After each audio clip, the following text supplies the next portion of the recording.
ദൈവത്തിന് സ്തോത്രം. നമുക്കൊരു സന്ധ്യായാമം കൂടി സ്വർഗത്തിലെ ദൈവം ഒരുക്കി തന്ന ദൈവത്തിൻ്റെ വൻകൃപകളെ ഓർത്ത് ഞാൻ ദൈവത്തെ സ്തുതിക്കുന്നു. കഴിഞ്ഞ ദിവസങ്ങളിൽ നിങ്ങൾ ഞങ്ങളോട് കാണിച്ച എല്ലാ സ്നേഹത്തിനും സഹകരണത്തിനും നന്ദി അർപ്പിക്കുന്നു. ആയുസ്സോടെ, ആരോഗ്യത്തോടെ, ബലത്തോടെ സ്വർഗത്തിലെ ദൈവം നൽകിത്തന്ന ഈ വൻകൃപകളെ ഓർത്ത് ഞാൻ ഈ രാവിലെ കാലം ദൈവത്തെ സ്തുതിക്കുന്നു. കഴിഞ്ഞ ദിനങ്ങളിൽ നിങ്ങൾ കേട്ട ദൈവിക വചനങ്ങൾ നിങ്ങൾ ഓരോരുത്തരെയും ക്രിസ്തു ജീവിതത്തിന് അനുഗ്രഹമായി തീർന്നു, വിടുതലായി തീർന്നു എന്ന് ഞങ്ങൾ വിശ്വസിക്കട്ടെ. പലവിധമായ ദുരുപദേശങ്ങൾ ഈ നാളുകളിൽ ഉയർന്നു പൊങ്ങിക്കൊണ്ടിരിക്കുമ്പോൾ അതിന് മധ്യത്തിൽ വേദപുസ്തകം എന്താണ് പറയുന്നതെന്നും ക്രിസ്തു ഉപദേശം എന്താണെന്നും വിശുദ്ധിയുടെയും വേർപാടിൻ്റെയും ഉപദേശം എന്താണെന്നും വളരെ വ്യക്തമായി കഴിഞ്ഞ ചില ആഴ്ചകളായി നിങ്ങൾ കേട്ടുകൊണ്ടിരിക്കുന്നു. പല അഭിപ്രായങ്ങൾ ഉയർന്നു വന്നിരിക്കാം, പല ചിന്തകൾ നിങ്ങളുടെ മനസ്സിൽ ഉയർന്നു വന്നിരിക്കാം. നിങ്ങളുടെ എന്ത് സംശയങ്ങൾക്കും കൃത്യമായ സംശയ നിവാരണം ഞങ്ങൾ നടത്തിത്തരുന്നതായിരിക്കും. നിങ്ങളുടെ കമൻറ്റുകൾ, നിങ്ങളുടെ അഭിപ്രായങ്ങൾ ഞങ്ങളെ നേരിട്ടോ ഞങ്ങളുടെ ഇമെയിലിലോ കമൻറ്റ് ബോക്സിലൂടെ ഒക്കെ അറിയിച്ചു കഴിഞ്ഞാൽ അതെല്ലാം ഞങ്ങൾ വളരെ വ്യക്തമായി കേൾക്കുകയും കാണുകയും അതിനുള്ള മറുപടികൾ വരുന്ന ദിവസങ്ങൾ നൽകി തരികയും ചെയ്യുന്നതാണ്. ഞങ്ങളുടെ ഒരു ആഗ്രഹം, ഞങ്ങളുടെ കേൾവിക്കാർ അല്ലെങ്കിൽ ഭൂമിയിലുള്ള സകല ജനവും കർത്താവിനെ സ്വന്തം രക്ഷിതാവായി സ്വീകരിക്കുകയും ദൈവിക കൽപ്പന പ്രകാരം ദൈവവചന എന്തു പറയുന്നു അതിന് പ്രകാരം വിശുദ്ധിയോടും നിർമ്മലതയോടും ജീവിച്ച് പ്രത്യാശയുടെ തുറമുഖത്ത് നിങ്ങൾ എത്തിച്ചേരണമെന്നുള്ളതാണ്. ഈ ദിനങ്ങളിൽ അതിനായി നമ്മെ ദൈവം സഹായിക്കട്ടെ. ഇന്ന് രാത്രികാലവും ദൈവത്തിൻ്റെ വചനവുമായ കർത്താവിൻ്റെ ശ്രേഷ്ഠ പാസ്റ്റർ ആന്റണി ജോസഫ് നമ്മുടെ മധ്യേ കടന്നു വന്നിട്ടുണ്ട്. അദ്ദേഹം തുടർന്നുള്ള ക്ലാസ്സുകൾ നമുക്ക് വേണ്ടി എടുക്കുന്നതായിരിക്കും. ദൈവം നമ്മെ ഏവരെയും അനുഗ്രഹിക്കട്ടെ എന്നുള്ള പ്രാർത്ഥനയോടുകൂടി മൈക്ക് കർത്താവിൻ്റെ ശ്രേഷ്ഠദാസനെ കൈമാറുന്നു. കർത്താവിന് സ്തോത്രം. ഡോഗ്മയുടെ 35ാമത്തെ എപ്പിസോഡിലേക്ക് നമുക്ക് കടന്നു വരുവാൻ വലിയവനായ ദൈവം സഹായിച്ചതോർത്ത് ദൈവത്തെ സ്തുതിക്കുന്നു. കഴിഞ്ഞ 2 ക്ലാസ്സുകൾ സജിത്ത് കണ്ണൂരിൻ്റെ ഈ കത്തോലിക്ക മതത്തിലേക്കുള്ള പ്രവേശനത്തെക്കുറിച്ചുള്ള കാര്യങ്ങളെക്കുറിച്ചാണ് നമ്മൾ സംസാരിച്ചത്. എന്നാൽ ഇന്ന് അതല്ല നമ്മൾ സംസാരിക്കാൻ പോകുന്നത്. നമ്മൾ പഠിച്ചുകൊണ്ടിരുന്ന ഫാദർ ദാനിയൽ പൂവനത്തിൽ എന്ന് പറയുന്ന അച്ഛനുള്ള മറുപടിയാണ് ഇന്ന് രാത്രിയിൽ നമ്മൾ കൊടുക്കുവാനായിട്ട് താല്പര്യപ്പെടുന്നത്. കാരണം സജിത്ത് അദ്ദേഹത്തിൻ്റെ സാക്ഷ്യത്തിൽ പറയുകയുണ്ടായല്ലോ, അസംബ്ലീസ് ഓഫ് ഗോഡിലെ ഒരു പാസ്റ്റർ ആയിരുന്നുവെന്ന്. വാസ്തവത്തിൽ ഒരു പാസ്റ്റർ ആകണമെങ്കിൽ ഒത്തിരി കടമ്പകൾ അസംബ്ലീസ് ഓഫ് ഗോഡിനുള്ള ബന്ധത്തിൽ അതുകൊണ്ട് ഇപ്പോൾ ഒരു അംഗീകൃത ബൈബിൾ കോളേജിൽ നിന്ന് പഠിച്ച അനന്തരം 1 വർഷം ആ വ്യക്തി ഒരു പ്രൊഫഷണൽ പീരീഡിലാണ് പോകുന്നത്. ആ സമയത്ത് പുതിയ വേലസ്ഥലങ്ങൾ എടുക്കുകയോ ഏതെങ്കിലും അനുഗ്രഹീതരായ സീനിയർ പാസ്റ്റർമാരുടെ കീഴിൽ പ്രവർത്തിക്കുകയോ ചെയ്യുന്ന പീരീഡാണ് പ്രൊഫഷണൽ പീരീഡ്. അതിനുശേഷം ഇത് വേറെ ഏതെങ്കിലും സ്ഥാപനങ്ങളിൽ നിന്നാണ് പഠിച്ച് വന്നിരിക്കുന്നതെങ്കിൽ, അസംബ്ലീസ് ഓഫ് ഗോഡിൻ്റെ അല്ലാത്തത് ആണെങ്കിൽ ചെയ്യുന്ന കാര്യം ഒരു ടെസ്റ്റും ഒക്കെ നടത്തി ഇൻ്റർവ്യൂ ഒക്കെ നടത്തിയതിന് ശേഷമാണ് ഇവാഞ്ചലിസ്റ്റായിട്ട് മാറപ്പെടുന്നത്. ആ ഇവാഞ്ചലിസ്റ്റായിട്ട് സർട്ടിഫിക്കറ്റ് ലഭിക്കണമെങ്കിൽ ക്രിസ്ത്യൻ വർക്കേഴ്സ് സർട്ടിഫിക്കറ്റ് എന്നാണ് അതിന് പേർ പറയുന്നത്. അത് ഒരു 3 വർഷം ഇങ്ങനെ തുടർമാനമായിട്ട് അതേ ക്രിസ്ത്യൻ സർട്ടിഫിക്കറ്റ് ലഭിച്ചിരിക്കണം. ആത്മാക്കളെ നേടിയിരിക്കണം, അനേകരെ സ്നാനപ്പെടുത്തിയിരിക്കണം. മാത്രമല്ല 25 വയസ്സ് തികയുകയും വേണം. അങ്ങനെയുള്ളവർക്കാണ് ഈ സർട്ടിഫിക്കറ്റുകൾ കൊടുക്കുന്നത്. അതിനുശേഷമാണ് ലൈസൻസ് ടു പ്രീച്ച് സർട്ടിഫിക്കറ്റ് കൊടുക്കുന്നത്. അത് 3. അങ്ങനെ മൊത്തം 7 വർഷങ്ങൾ കഴിയുമ്പോഴത്തേക്കാണ് ഒരാളെ പാസ്റ്ററായിട്ട് അസംബ്ലീസ് ഓഫ് ഗോഡ് അംഗീകരിക്കുന്നത്. അല്ലാതെ പാസ്റ്ററാകുന്നില്ല. ഇദ്ദേഹം 25 വയസ്സ് ആ കാലയളവിൽ തികയാഞ്ഞതുകൊണ്ടും ഒരു പ്രൊഫഷണൽ പീരീഡ് എന്ന നിലയിൽ അദ്ദേഹം അസംബ്ലീസ് ഓഫ് ഗോഡുമായിട്ട് ബന്ധപ്പെട്ട് ചങ്ങനാശ്ശേരി സെക്ഷൻ്റെ നേതൃത്വത്തിൽ അവിടെ ഞാലിയാകുഴിയിൽ കുറച്ച് നാൾ പ്രവർത്തിച്ചു എന്ന് മാത്രമേ ഉള്ളൂ. അതിനുശേഷം അദ്ദേഹം ഈ സർട്ടിഫിക്കറ്റുകൾക്ക് ലഭിക്കുന്നതിന് മുമ്പേ തന്നെ ഈ പ്രസ്ഥാനത്തോട്, ഈ സഭയോട് ഗുഡ് ബൈ പറഞ്ഞ് പോവുകയും പിന്നീട് മുഴുവൻ ബന്ധവും കത്തോലിക്ക മതവുമായിട്ട് ആയിരുന്നുവെന്ന് അദ്ദേഹത്തിൻ്റെ സാക്ഷ്യത്തിൽ നിന്ന് കേൾപ്പാൻ ഇടയായിത്തീർന്നുവല്ലോ. അതുകൊണ്ട് അതേ സ്തോത്രം, ഈ യാഥാർത്ഥ്യം ഒന്ന് പറഞ്ഞ് അടുത്ത നമ്മളുടെ ഈ എപ്പിസോഡിലേക്ക് നമ്മൾ പ്രവേശിക്കുകയാണ്. നമ്മൾ കഴിഞ്ഞ 32ാമത്തെ എപ്പിസോഡ് തീർന്നത് കത്തോലിക്ക മതത്തിലെ 7 കൂദാശകളിൽ 2 കൂദാശകളെക്കുറിച്ച് നമുക്ക് കഴിഞ്ഞ ദിവസം പഠിക്കുവാൻ കർത്താവ് കൃപ ചെയ്തു. AD 1215 7 കൂദാശകൾ കത്തോലിക്ക മതത്തിൽ കൊണ്ടുവന്നത്. അതിൽ നമ്മൾ ഒന്നാമത്തെ കൂദാശയായിരിക്കുന്ന മാമോദീസായും രണ്ടാമത്തെ കൂദാശയായിരിക്കുന്ന സ്ഥൈര്യലേപനവും അത് എങ്ങനെയാണ് വിശുദ്ധ വേദപുസ്തകവുമായിട്ട് അതിനെ താരതമ്യപ്പെടുത്തി നമുക്കൊന്ന് നോക്കുവാൻ കർത്താവ് കൃപ ചെയ്തു. ഇന്ന് മൂന്നാമത്തെ കൂദാശയായിരിക്കുന്ന കുർബാനയിലേക്ക് നമ്മൾ പ്രവേശിക്കുകയാണ്. മൂന്നാമത്തെ കൂദാശ അവരുടെ കുർബാന എന്ന പേരിൽ അറിയപ്പെടും. ഈ വിശുദ്ധ കുർബാന എന്ന കൂദാശ എന്താകുന്നു എന്ന് അവരുടെ പുസ്തകത്തിൽ ഇപ്രകാരമാണ് കൊടുത്തിരിക്കുന്നത്: നമ്മുടെ ആത്മാവിൻ്റെ ഭോജനമായി അപ്പത്തിൻ്റെയും വീഞ്ഞിൻ്റെയും സാദൃശ്യത്തിൽ നമ്മുടെ കർത്താവായ ഈശോ മിശിഹായുടെ തിരുശരീരവും തിരുരക്തവും ആത്മാവും ദൈവ സ്വഭാവവും അടക്കിക്കൊള്ളുന്ന ഒരു കൂദാശയാകുന്നു ഈ കുർബാന എന്ന കൂദാശ. റോമ മതക്കാരുടെ അതിപ്രാധാന്യമുള്ള കൂദാശകളിൽ ഒന്നാണ് മാസ് അഥവാ കുർബാന എന്ന് പറയുന്നത്. കുർബാന കാണുക എന്ന് തന്നെയാണ് ഈ കുർബാനയ്ക്ക് പോകുന്നവർ അല്ലെങ്കിൽ പള്ളിയിൽ പോകുന്നവർ പറയാറുള്ളത്, കുർബാന കാണുക. അപ്പോൾ കുർബാന വളരെ അവർക്ക് ഒഴിച്ചുകൂടാൻ പാടില്ലാത്ത ഒരു കൂദാശയാണ്. നമ്മുടെ കർത്താവായ യേശു ക്രിസ്തു തൻ്റെ സഭയ്ക്ക് ഏൽപ്പിച്ചു കൊടുത്തിരിക്കുന്ന കർത്താവിൻ്റെ അത്താഴം ബൈബിളിൽ പറയാത്ത രീതിയിലാണ് ഇവർ ആചരിക്കുന്നത്. വിശുദ്ധ ബൈബിളിൽ 2 കാർമ്മിക ശുശ്രൂഷകളാണ് ക്രൈസ്തവ സഭയ്ക്ക് കർത്താവ് കൊടുത്തിട്ടുള്ളത്. 1 ജ്ഞാനസ്നാനം, 2 കർത്താവിൻ്റെ മേശ. ഈ 2 കാർമ്മിക ശുശ്രൂഷകളാണ് സഭയ്ക്ക് കർത്താവ് കൊടുത്തിരിക്കുന്നത്. നമ്മൾ വായിക്കുന്നു 1 കൊരിന്ത്യ ലേഖനം 10-ാം അധ്യായം അതിന് 21-ാമത്തെ വാക്യം: നിങ്ങൾക്ക് കർത്താവിന്റെ പാനപാത്രവും ഭൂതങ്ങളുടെ പാനപാത്രവും കുടിപ്പിപ്പാൻ പാടില്ല. അടുത്തത്: നിങ്ങൾക്ക് കർത്താവിന്റെ മേശയിലും ഭൂതങ്ങളുടെ മേശയിലും. അപ്പോൾ ഇതിന് വിളിക്കുന്ന ഒരു പേരാണ് കർത്താവിന്റെ മേശ. റോമൻ കത്തോലിക്കർ കർത്താവിന്റെ മേശയല്ല, ഭൂതങ്ങളുടെ മേശയാണ് കുർബാന എന്ന പേരിൽ നടത്തുന്നത് എന്ന് ഞാൻ സ്വല്പം കൂടെ കഴിയുമ്പോഴത്തേക്കും അത് വിവരിക്കുമ്പോൾ നിങ്ങൾക്ക് കാര്യം മനസ്സിലാകും. കർത്താവിൻ്റെ മേശയ്ക്ക് കർത്താവിൻ്റെ അത്താഴം 1 കൊരിന്ത്യ ലേഖനം 11:25 പറയുന്നു. അവണ്ണം തന്നെ അത്താഴം കഴിഞ്ഞ ശേഷം അതിനെ കർത്താവിൻ്റെ അത്താഴമെന്ന് വിളിക്കുന്നു. ഇനിയും അപ്പസ്തോല പ്രവൃത്തിയുള്ള പുസ്തകം 20-ാം അധ്യായത്തിലേക്ക് വരുമ്പോൾ അതിന് 7-ാമത്തെ വാക്യത്തിൻ്റെ അകത്ത് ഇതിനെ അപ്പം നുറുക്കൽ എന്ന് രേഖപ്പെടുത്തുന്നു. ആഴ്ചവട്ടത്തിന്റെ 1-ാം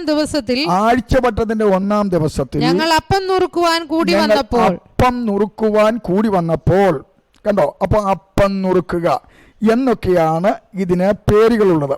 എന്നാൽ 1215 7 കൂദാശകൾ സ്ഥാപിച്ച കൂട്ടത്തിൽ 3-ാമത്തെ കൂദാശയ്ക്ക് കത്തോലിക്കർ കുർബാന അല്ലെങ്കിൽ കെർബോൺ എന്ന പേരിൽ കുർബാന എന്ന് വിളിച്ച് അവർ ഇന്ന് വരെയും ആ പേരിൽ അത് വിളിച്ചു വരുന്നു. ഈ പദത്തിന്, ഈ കുർബാൻ എന്ന പദത്തിന് വഴിപാട് എന്നാണ് അർത്ഥം. അപ്പം വഴിപാട്, അതിനെക്കുറിച്ച് വിശുദ്ധ വേദപുസ്തകത്തിൽ മർക്കോസിൻ്റെ സുവിശേഷം 7-ാം അതിന് 21-ാമത്തെ വാക്യത്തിൻ്റെ അകത്ത് 11-ാമത്തെ വാക്യത്തിൻ്റെ അകത്ത് ഇപ്രകാരം രേഖപ്പെടുത്തിയിട്ടുണ്ട്. നിങ്ങളോ ഒരു മനുഷ്യൻ അപ്പനോടോ അമ്മയോടോ നിനക്ക് എന്നാൽ ഉപകാരമായി വരേണ്ടതിന് വഴിപാട് എന്നർത്ഥമുള്ള ഖുർബാൻ എന്ന് പറഞ്ഞാൽ മതി എന്ന് പറയുന്നു. വഴിപാട് എന്നർത്ഥമുള്ള ഖുർബാൻ എന്ന് അത് പറഞ്ഞാൽ മതി. ഇതൊരു വഴിപാടായി അല്ലെങ്കിൽ അത് ഒരു ബലിയായി കഴിച്ചു തുടങ്ങിയപ്പോൾ മുതലാണ് ക്രിസ്തീയ മതത്തിൽ ഇതിനെ ഈ പേര് വിളിക്കുവാൻ ഇടയായിത്തീർന്നത്. കൂടാതെ റോമൻ മതക്കാർ ഇതിനെ പൂജയെന്നും ഹോളി സാക്രമെൻ്റ് എന്നും അത് വിളിക്കാറുണ്ട്. എന്നാൽ വിശുദ്ധ വേദപുസ്തകത്തിൽ തിരുവത്താഴം കർത്താവിൻ്റെ മേശ സ്ഥാപിച്ചത് എങ്ങനെയെന്ന് വളരെ വ്യക്തമായിട്ട് നമ്മുടെ വാഴ്ത്തപ്പെട്ട കർത്താവ് അത് പറഞ്ഞുകൊടുത്ത ചെയ്ത് കാണിച്ച അതേ കാര്യങ്ങൾ ലൂക്കോസിൻ്റെ സുവിശേഷം 22-ാം അധ്യായം 7 മുതൽ 20 വരെയുള്ള വാക്യത്തിൻ്റെ അകത്ത് വളരെ വ്യക്തമായിട്ട് രേഖപ്പെടുത്തുന്നു. നമുക്ക് വായിക്കാമല്ലോ. പെസഹ കുഞ്ഞാടിനെ അറുക്കേണ്ടുന്ന പുളിപ്പില്ലാത്ത അപ്പത്തിന്റെ പെരുന്നാളായപ്പോൾ അവൻ പത്രോസിനെയും യോഹന്നാനെയും അയച്ചു. നിങ്ങൾ പോയി നമുക്ക് പെസഹ കഴിപ്പാൻ ഒരുക്കുവീൻ എന്ന് പറഞ്ഞു. ഞങ്ങൾ എവിടെ ഒരുക്കണമെന്ന് അവർ ചോദിച്ചതിന്, നിങ്ങൾ പട്ടണത്തിലെത്തുമ്പോൾ ഒരു കുടം വെള്ളം ചുമന്നുകൊണ്ട് ഒരു മനുഷ്യൻ നിങ്ങൾക്ക് എതിർപ്പെടും. അവൻ കടക്കുന്ന വീട്ടിലേക്ക് പിൻചെന്ന് വീട്ടുടേവനോട്, ഞാൻ എൻ്റെ ശിഷ്യന്മാരുമായി പെസഹ കഴിപ്പാനുള്ള ശാല എവിടെയെന്ന് ഗുരു നിന്നോട് ചോദിക്കുന്നുവെന്ന് പറവീൻ. അവൻ വിരിച്ചൊരുക്കിയ ഒരു വൻമാളിയെ കാണിച്ചു തരും, അവിടെ ഒരുക്കുവീൻ എന്ന് അവരോട് പറഞ്ഞു. അവർ പോയി തങ്ങളോട് പറഞ്ഞതുപോലെ കണ്ട് പെസഹ ഒരുക്കി. സമയമായപ്പോൾ അവൻ അപ്പോസ്തലന്മാരുമായി ഭക്ഷണത്തിനിരുന്നു. അവൻ അവരോട്, ഞാൻ കഷ്ടം അനുഭവിക്കും മുമ്പേ ഈ പെസഹ നിങ്ങളോടുകൂടെ കഴിപ്പാൻ വാഞ്ചയോടെ ആഗ്രഹിച്ചു. അത് ദൈവരാജ്യത്തിൽ നിവൃത്തിയാകുവോളം ഞാൻ ഇനി അത് കഴിക്കുകയില്ല എന്ന് ഞാൻ നിങ്ങളോട് പറയുന്നു എന്ന് പറഞ്ഞു. പിന്നെ പാനപാത്രം എടുത്തു വാഴ്ത്തി, ഇത് വാങ്ങി പങ്കിട്ടുകൊള്ളുവീൻ. ദൈവരാജ്യം വരുവോളം ഞാൻ മുന്തിരിവള്ളിയുടെ അനുഭവം ഇന്നു മുതൽ കുടിക്കുകയില്ല എന്ന് ഞാൻ നിങ്ങളോട് പറയുന്നു. പിന്നെ അപ്പം എടുത്ത് വാഴ്ത്തി നുറുക്കി അവർക്ക് കൊടുത്തു. ഇത് നിങ്ങൾക്ക് വേണ്ടി നൽകുന്ന എന്റെ ശരീരം, എന്റെ ഓർമ്മയ്ക്കായി ഇത് ചെയ്യുവീൻ എന്ന് പറഞ്ഞു. കണ്ടോ, ഇതാണ് വാസ്തവത്തിൽ ഇവർ കുർബാന എന്ന പേരിൽ നടത്തിക്കൊണ്ടിരിക്കുന്നത്. ഈ പെസഹ പഴയ നിയമത്തിലെ അതേ പെസഹ നിഴലും പുതിയ നിയമത്തിലെ കർത്തൃമേശ പൊരുളുമാണ്. അതെങ്ങനെയെന്നാൽ അബ്രാഹാമിൻ്റെ പിതാവായ തേരഹ് തൻ്റെ കുടുംബവും ഭയങ്കരം വിഗ്രഹ ആരാധികളെന്ന് മാത്രമല്ല, അവർ വിഗ്രഹങ്ങളെ ഉണ്ടാക്കുന്നവരും കൂടിയായിരുന്നു. വിശുദ്ധ വേദപുസ്തകത്തിൽ യോശുവയുടെ പുസ്തകം 24-ാം അധ്യായം അതിന് 2-ാമത്തെ വാക്യത്തിൽ അതിനെക്കുറിച്ചുള്ള സൂചനകൾ നമുക്ക് ലഭിക്കുന്നുണ്ട്. വായിക്കാം. അപ്പോൾ യോശുവ സർവ്വജനത്തോടും പറഞ്ഞതെന്തെന്നാൽ ഇസ്രായേലിന്റെ ദൈവമായ യഹോവ ഇപ്രകാരം അരുളി ചെയ്യുന്നു, നിങ്ങളുടെ പിതാക്കന്മാരായ അബ്രഹാമിന്റെയും നാഹോരിന്റെയും പിതാവായ തേരഹ് പണ്ട് നദിക്കരക് പാർത്ത് അന്യദൈവങ്ങളെ സേവിച്ചു പോന്നു. ആരാ? അബ്രാഹാമിന്റെ അപ്പനായിരിക്കുന്ന തേരഹ് ഉൾപ്പെടെയുള്ള ആളുകൾ ഈ അബ്രാഹാം ഉൾപ്പെടെ ഈ അന്യദേവന്മാരെ സേവിച്ചു പോന്നു എന്ന് നമുക്ക് തിരുവചനത്തിൽ അത് വായിക്കുവാനായിട്ട് കഴിയും. അപ്പോൾ അബ്രാഹാമിൻ്റെ 60-ാമത്തെ വയസ്സിൽ ദൈവം എന്ത് ചെയ്തു? തേജോമയനായ ദൈവം അബ്രാഹാമിന് പ്രത്യക്ഷപ്പെട്ടു. അപ്പോസ്തല പ്രവൃത്തികളുടെ പുസ്തകത്തിലേക്ക് നമ്മൾ വരുമ്പോൾ അതിൻ്റെ 7-ാം അധ്യായം 2 മുതൽ 4 വരെയുള്ള വാക്യത്തിൻ്റെ അകത്ത് അത് നമുക്ക് കാണുവാനായിട്ട് കഴിയും. സഹോദരന്മാരും പിതാക്കന്മാരുമായ പുരുഷന്മാരെ കേൾപ്പീൻ. നമ്മുടെ പിതാവായ അബ്രഹാം ഹാരാനിൽ വന്നു പാർക്കുന്നതിനു മുമ്പേ മെസൊപ്പൊത്താമിയയിൽ ഇരിക്കുമ്പോൾ തന്നെ തേജോമയനായ ദൈവം അവന് പ്രത്യക്ഷനായി. കണ്ടോ? അടുത്തത്, നിന്റെ ദേശത്തെയും നിന്റെ ചാർച്ചക്കാരെയും വിട്ട് ഞാൻ നിനക്ക് കാണിച്ചു തരുന്ന ദേശത്തിലേക്ക് ചെല്ലുക എന്ന് പറഞ്ഞു. അങ്ങനെ അവിടുന്ന് യാത്ര തിരിച്ച് അവര് അത് എവിടെ വന്ന് താമസിച്ചെന്നറിയാവോ? ഉൽപ്പത്തി പുസ്തകം 11-ാം അധ്യായം അതിൻ്റെ 31-ഉം 32-ഉം വാക്യത്തിൽ അത് വരുമ്പോഴത്തേക്കും അവിടെ നമുക്ക് അവർ പാർക്കുന്നത് കാണുവാനായിട്ട് കഴിയും. തേരഹ് തന്റെ മകനായ അബ്രഹാമിനെയും ഹാരാന്റെ മകനായ തന്റെ പൗത്രൻ ലോത്തിനെയും തന്റെ മകനായ അബ്രഹാമിന്റെ ഭാര്യയായി മരുമകളായ സാറയെയും കൂട്ടി കൽദീയരുടെ പട്ടണമായ ഊരിൽ നിന്ന് കനാൻ ദേശത്തേക്ക് പോകുവാൻ പുറപ്പെട്ടു. അടുത്തത് അവർ ഹാരാൻ വരെ അവൻ ചെന്ന് അവിടെ പാർത്തു. അടുത്തത് തേരഹിന്റെ ആയുഷ്കാലം 205 സംവത്സരമായിരുന്നു. തേരഹ് ഹാരാനിൽ വെച്ച് മരിച്ചു. തേരഹ് ഹാരാനിൽ വെച്ച് മരിച്ചു. അതിനുശേഷം 12-ാം അധ്യായത്തിലേക്ക് വരുമ്പോൾ വീണ്ടും ദൈവം തമ്പുരാൻ അബ്രാഹാമിന് പ്രത്യക്ഷപ്പെടുന്നു. വായിക്കാം. യഹോവ അബ്രഹാമിനോട് അരുളിച്ചെയ്തെന്തെന്നാൽ, നീ നിന്റെ ദേശത്തെയും ചാർച്ചക്കാരെയും പിതൃഭവനത്തെയും വിട്ട് പുറപ്പെട്ട് ഞാൻ നിന്നെ കാണിപ്പാനിരിക്കുന്ന ദേശത്തേക്ക് പോവുക. ഒന്ന്, നീ നിന്റെ ദേശം വിടണം, നിന്റെ സ്വന്തം കുടുംബം വിടണം. അങ്ങനെ വിട്ട് വരേണ്ടതിൻ്റെ ആവശ്യം വിഗ്രഹത്തെ സേവിക്കുന്ന ആ എല്ലാ ഇടപാടുകളും മാറ്റിയിട്ട് സത്യദൈവത്തിൻ്റെ ദർശനം പ്രാപിച്ച് വിളി കേട്ട് അബ്രഹാം ഇറങ്ങി പുറപ്പെട്ടു. അങ്ങനെ കനാൻ ദേശത്തെ അവകാശമാക്കുമാറ് താൻ യാത്ര ചെയ്യുകയാണ്. യാത്ര ചെയ്ത് വരുന്ന വേളയിൽ ഉൽപ്പത്തി പുസ്തകം 15-ാം അധ്യായം 1-ാം വാക്യത്തിന്റെ അകത്ത് നമ്മൾ വായിക്കുന്നു, അതിന്റെ ശേഷം അബ്രാഹാമിന് ദർശനത്തിൽ യഹോവയുടെ അരുളപ്പാടുണ്ടായി. കനാൻ ദേശത്ത് വന്ന് താൻ പാർക്കുകയാണ്.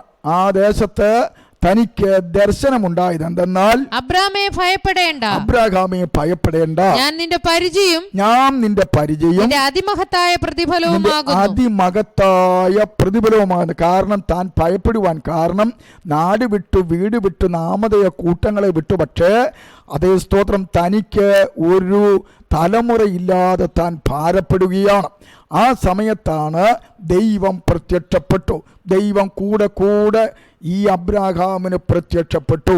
അതിന് 7 മുതലുള്ള വാക്യം, 15-ന്റെ 7 മുതലുള്ള വാക്യങ്ങൾ വായിക്കുമ്പോൾ, പിന്നെ അവനോട്, ഈ ദേശത്തെ നിനക്ക് അവകാശമായി തരുവാൻ കൽദീയ പട്ടണമായ ഊരിൽ നിന്ന് നിന്നെ കൂട്ടിക്കൊണ്ടുവന്ന യഹോവ ഞാനാകുന്നു എന്ന് അരുളി ചെയ്തു. കർത്താവായ യഹോവേ, ഞാൻ അതിനെ അവകാശമാക്കുമെന്നുള്ളത് എനിക്ക് എന്തൊന്നിനാൽ അറിയാമെന്ന് അവൻ ചോദിച്ചു. അവൻ അവനോട്, നീ 3 വയസ്സുള്ള ഒരു പശുക്കിടാവിനെയും 3 വയസ്സുള്ള ഒരു കോലാടിനെയും 3 വയസ്സുള്ള ഒരു ആട്ടിൻകുറ്റിനെയും ഒരു കുറുപ്രാവിനെയും ഒരു പ്രാവിൻ കുഞ്ഞിനെയും കൊണ്ടുവരിക എന്ന് കൽപ്പിച്ചു. ഒരു വലിയ യാഗം അവിടെ നടക്കുകയാണ്. നടന്നതിന് ശേഷം അബ്രാഹാമിനോട് ദൈവം പറയുന്ന ഒരു വചനമാണ് നമ്മൾ വായിക്കുന്നത്. 18 മുതൽ 21 വരെയുള്ള വാക്യങ്ങൾ. അന്ന് യഹോവ അബ്രാഹാമിനോട് ഒരു നിയമം ചെയ്തു. അന്ന് ഈ യാഗം കഴിച്ചു കഴിഞ്ഞപ്പോൾ ദൈവം അബ്രാഹാമിനോട് ഒരു നിയമം ചെയ്തു. നിന്റെ സന്തതിക്ക് ഞാൻ മിസ്രയീം നദി തുടങ്ങി ഫ്രാത്ത് നദിയായ മഹാനദി വരെയുള്ള ഈ ദേശത്തെ കെനിസ്യർ, കദ്മോന്യർ, ഹിത്യർ, പെരിസ്യർ, രെഫായിമ്യർ, അമോര്യർ, കനാന്യർ, ഹിഗർഷ്യർ, യെബൂസിയർ എന്നിവരുടെ ദേശത്തെ തന്നെ തന്നിരിക്കുന്നു എന്ന് അരുളി ചെയ്തു. അടുത്തത്, അബ്രാഹാമിന്റെ ഭാര്യയായ സാറായി മക്കളെ മതി. അപ്പോ അങ്ങനെ ആ ദേശം അവകാശമായി കൊടുക്കാമെന്ന് വാഗ്ദത്തം ചെയ്തു. അങ്ങനെ അവിടെ അവരെ പാർത്ത് മുൻപോട്ട് പോയിക്കൊണ്ടിരിക്കുമ്പോൾ അബ്രാഹാമിന്റെ കാലത്ത് അദ്ദേഹത്തിന്റെ മകനായിരിക്കുന്ന ഇസഹാക്ക് ജനിച്ചു. ഇസഹാക്ക് ജനിച്ചതിന് ശേഷം അദ്ദേഹത്തിന് മക്കളുണ്ടായി. യാക്കോബിന് 12 ആൺകുഞ്ഞുങ്ങളെ സ്വർഗത്തിലെ ദൈവം കൊടുത്തു. ആ കൊടുത്തതിൽ അതേ സ്തോത്രം 11-ാമത്തവനായിരുന്നു ജോസഫ്. അദ്ദേഹം സ്വപ്നക്കാരനായിരുന്നു. ദൈവം അവനോട് കൂടെയിരുന്നു. എന്നാൽ സഹോദരന്മാർക്ക് അവനെ ഇഷ്ടമല്ലായിരുന്നു. തൻ്റെ സഹോദരന്മാർ ശേഖേമിൽ ആട് മേയിച്ചു കൊണ്ടിരിക്കുമ്പോൾ യാക്കോബ് ജോസഫിനെ വിളിച്ചിട്ട് പറഞ്ഞു, നിന്റെ സഹോദരന്മാരുടെ ക്ഷേമം അന്വേഷിപ്പാൻ അദ്ദേഹത്തെ അയക്കുകയും അങ്ങനെ യാത്ര ചെയ്ത സഹോദരന്മാരെ കണ്ടുവെങ്കിലും സഹോദരന്മാർക്ക് അസൂയ പൂണ്ടിട്ട് അവനെ ഒരു പൊട്ടക്കിണറ്റിൻ്റെ അകത്ത് ഇടുകയും ചെയ്തു. അത് ഒരു പൊട്ടക്കുഴിയായിരുന്നു. ജോസഫ് കൊണ്ടുവന്ന ഭക്ഷണം കഴിച്ചുകൊണ്ടിരിക്കുമ്പോൾ ഉൽപ്പത്തി പുസ്തകം 37-ാം അധ്യായം 25 മുതൽ 28 വരെയുള്ള വാക്യപ്രകാരം അവിടെ വായിക്കുന്നത് ഇങ്ങനെയാണ്. അവർ ഭക്ഷണം കഴിപ്പാനിരുന്നപ്പോൾ തലപൊക്കി നോക്കി, ഗിലെയാദിൽ നിന്ന് സാമ്പ്രാണിയും സുഗന്ധപശയും സന്നിനായകവും ഒട്ടകപ്പുറത്ത് കയറ്റി മിസ്രൈമിലേക്ക് കൊണ്ടുവരുന്ന ഇസ്മായേലിയരുടെ ഒരു യാത്രക്കൂട്ടം വരുന്നത് കണ്ടു. അപ്പോൾ യഹൂദ തന്റെ സഹോദരന്മാരോട്, നാം നമ്മുടെ സഹോദരനെ കൊന്ന് അവന്റെ രക്തം മറച്ചിട്ട് എന്തുപകാരം? വരുവീൻ, നാം അവനെ ഇസ്മായേലിയർക്ക് വിൽക്കുക. നാം അവനെ ഇസ്മായിലിയർക്ക് വിൽക്കുക എന്ന് പറഞ്ഞു. അടുത്തത്, നാം അവന്റെ മേൽ കൈവെക്കരുത്, അവൻ നമ്മുടെ സഹോദരനും നമ്മുടെ മാംസവുമല്ലോ എന്ന് പറഞ്ഞു. അവന്റെ സഹോദരന്മാർ അതിന് സമ്മതിച്ചു.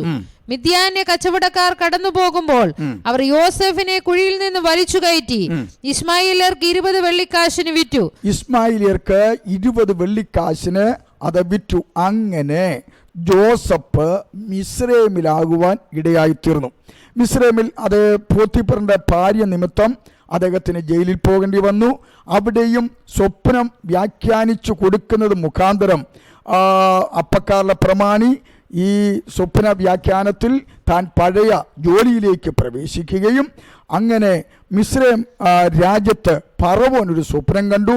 ആ സ്വപ്നം വ്യാഖ്യാനിക്കുവാൻ ആളില്ലാതെ ഭാരപ്പെടുമ്പോൾ പാനപാത്രവാഹകൻ ജോസഫിൻ്റെ സ്വപ്ന വ്യാഖ്യാനത്തെക്കുറിച്ച് കേട്ടിട്ടും അനുഭവിച്ചുമുള്ള കാര്യങ്ങൾ രാജാവിനോട് പറയുകയും രാജാവ് ഉടൻ തന്നെ ജോസഫിനെ കൊട്ടാരത്തിലേക്ക് വിളിച്ചു വരുത്തുകയും അങ്ങനെ ആ ജോസഫ് രാജാവ് കണ്ട ഫറവോൻ കണ്ട സ്വപ്നം വ്യാഖ്യാനിക്കുകയും ചെയ്തു. അത് മുഖാന്തരം യോസഫ് ആ രാജ്യത്തിലെ രണ്ടാമനായി അല്ലെങ്കിൽ പ്രധാനമന്ത്രിയായി ജീവിതം ആരംഭിക്കുവാനിടയായി തീർന്നു.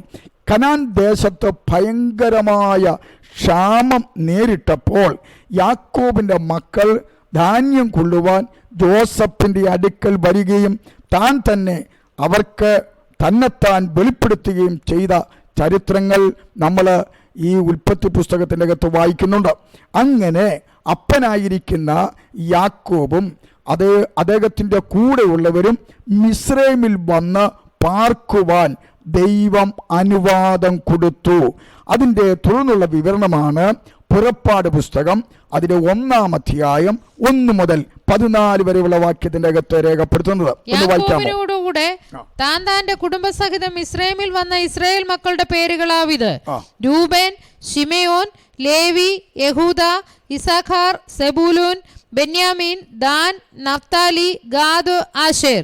യാക്കോബിന്റെ കുടിപ്രദേശത്തു നിന്ന് ഉത്ഭവിച്ച ദേഹികളെല്ലാം കൂടെ 70 പേരായിരുന്നു. യോസഫോ മുമ്പേ തന്നെ മിസ്രൈമിലായിരുന്നു. യോസഫും സഹോദരന്മാരെല്ലാവരും ആ തലമുറയൊക്കെയും മരിച്ചു.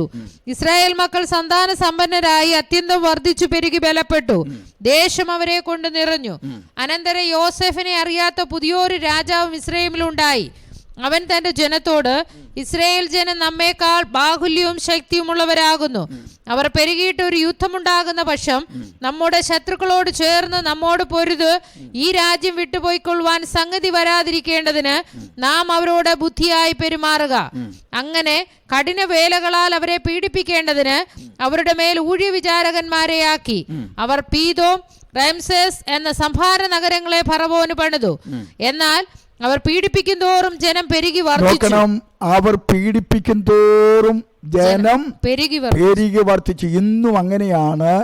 എവിടെയൊക്കെ ദൈവമക്കളെ പീഡിപ്പിക്കുവാൻ ശ്രമിക്കുന്നുവോ അവിടെ തഴച്ചു വളരുന്ന അനുഭവമാണ് നമുക്ക് കാണുവാൻ കഴിയുന്നത്. ആദ്യകാലങ്ങളിൽ 1-ാം നൂറ്റാണ്ടിൽ ക്രിസ്തീയ സമൂഹത്തെ അനവധി ആളുകൾ ഉപദ്രവിക്കുവാൻ, കൊല്ലുവാൻ ഒക്കെ തയ്യാറായി. ആ സമയങ്ങളിലെല്ലാം ദൈവത്തിൻ്റെ സഭയിൽ അനേകായിരങ്ങൾ രക്ഷിക്കപ്പെട്ട് സ്നാനപ്പെട്ട് വലിയൊരു സമൂഹമാകുവാൻ ഇടയായി തീർന്നിട്ടുണ്ട്. എവിടെ പീഡയുണ്ടോ അവിടെ തഴച്ചു വളരുന്ന അനുഭവങ്ങളുണ്ട്. അങ്ങനെയാണ് ഇവിടെയും ദൈവത്തിൻ്റെ മക്കളായിരിക്കുന്ന ഇസ്രായേൽ ജനം ആ മിസ്രൈം ദേശത്ത് പെറ്റുപെരുകുവാനിടയായി തീർന്നു. ഗവൺമെൻറ് ഏതെല്ലാം നിയമങ്ങൾ കൊണ്ടുവന്നാലും എങ്ങനെയൊക്കെ നശിപ്പിക്കുവാനായിട്ട് നോക്കിയാലും ദൈവത്തിൻ്റെ ജനത്തെ നശിപ്പിക്കുവാൻ ഒരന്ധകാര ശക്തിക്കും കഴിയത്തില്ല എന്ന് ഈ വേദഭാഗം നമ്മളോട് വളരെ അസന്നിഗ്ധമായിട്ട് വിളിച്ചു പറയുകയാണ്. താഴോട്ട് വായിക്കുമ്പോൾ അതിൻ്റെ ബാക്കിയുള്ള ഭാഗം കൂടെ വായിച്ചാൽ, അതുകൊണ്ട് അവർ ഇസ്രായേൽ മക്കൾ നിമിത്തം പേടിച്ചു. അടുത്തത്, മിസ്രൈമ്യർ ഇസ്രായേൽ മക്കളെ കൊണ്ട് കഠിന വേല ചെയ്യിച്ചു. കളിമണ്ണും ഇഷ്ടികയും വയലിലെ സകലവിധ വേലയെ സംബന്ധിച്ചുള്ള കഠിന പ്രവൃത്തിയാലും അവരെ കൊണ്ട് കാഠിന്യത്തോടെ ചെയ്യിച്ച സകല പ്രയത്നത്താലും അവർ അവരുടെ ജീവനെ കൈപ്പാക്കി. അങ്ങനെ മുൻപോട്ട് പോകുമ്പോൾ മോശ എന്ന് പറയുന്ന അതേ സ്തോത്രം ഒരു പ്രവാചകൻ ജനിക്കപ്പെടുകയാണ്. എബ്രായർക്കെഴുതിയ ലേഖനം അതിൻ്റെ 11-ാം അധ്യായം 23 മുതൽ 24 വരെയുള്ള വാക്യങ്ങൾ നമ്മൾ വായിക്കുമ്പോൾ മോശ അത് സ്തോത്രം എപ്രകാരമായിരുന്നു എന്നുള്ളതിനെ കുറിച്ച് അവിടെ രേഖപ്പെടുത്തുന്നുണ്ട്. വിശ്വാസത്താൽ മോശയുടെ ജനനത്തിങ്കൽ ശിശു സുന്ദരനെന്ന് അമ്മയപ്പന്മാർ കണ്ടോ. ഒരു സുന്ദരനായ കുഞ്ഞിനെയാണ് അതേ സ്തോത്രം ഈ മോശയുടെ മാതാവ് പ്രസവിപ്പാനിടയായി തീർന്നത്. അടുത്തത്, രാജാവിന്റെ കൽപ്പന ഭയപ്പെടാതെ അവനെ 3 മാസം ഒളിപ്പിച്ചു വെച്ചു. ആ സമയത്ത് ആൺകുഞ്ഞുങ്ങളെ എല്ലാം നൈൽ നദിയിൽ വലിച്ചെറിയണമെന്നുള്ള ഭയങ്കര കർശനമായ രാജകൽപ്പന ഉള്ളപ്പോൾ തന്നെ ഈ കുഞ്ഞ് ദിവ്യ സുന്ദരനായിരുന്നത് കൊണ്ട് അവരെന്ത് ചെയ്തു?